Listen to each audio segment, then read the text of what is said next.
Welcome to Biopractice webinar on understanding the mindset of an FDA employee. The speaker for today's webinar is J. Lawrence Stevens, RAC, One Way Consulting LLC, FDA regulatory expert. During the presentation, for any kind of questions, kindly post your questions in the chat box of your GoToMeeting tool, and the speaker would address those questions during the Q&A session. And now I would like to hand over to the speaker, J. Lawrence Stevens. Over to you, sir. Well, thank you very much. Well, hello, everyone. I want to thank you for joining us here today. I hope this will be a webinar that gives you information that's very useful to you. This is a picture of me.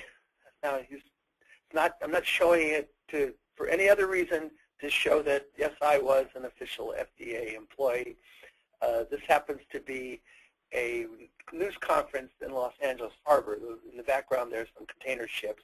And for a few years, I was the import director for FDA out in Los Angeles. And as part of my duties, I had to sometimes get up in front of groups. And I also have hanging in my pocket there my FDA ID. So credibility, I guess.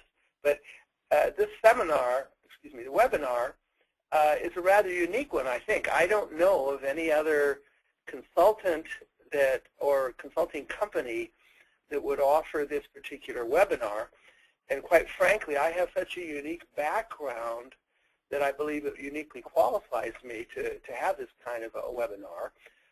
And as you can see a brief summary of my career of over 40 years is in 1972, I worked for FDA, my first job out of college, and worked for them for 10 years. And then in 1982, I went into the medical device industry and kind of worked my way up the career ladder to the vice president level, and had a tremendous amount of management experience when I was in private industry. And obviously, I impressed somebody because I got promoted and got some very high-level jobs, and I think I did okay. And then in 2000, kind of finished off my industry career. In 2000, I decided, I want to kind of enjoy, take some of the pressure off of my life and go back to FDA. And I was able to go back to FDA as an investigator.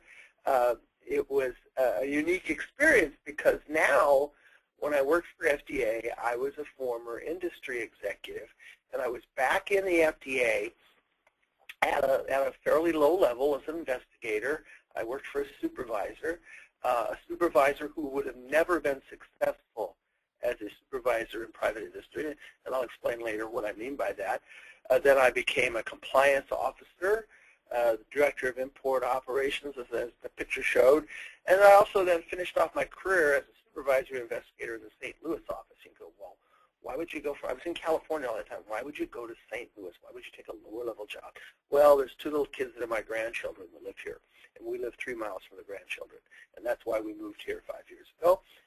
Well, actually 6 years ago, and about 3 years ago I retired. I had 21 years of service with FDA and decided to retire, but then not actually truly retire, just kind of change direction in the sense of do something that might work for me, is be a consultant, and that has, for the last 3 years, worked very well. I've had a lot of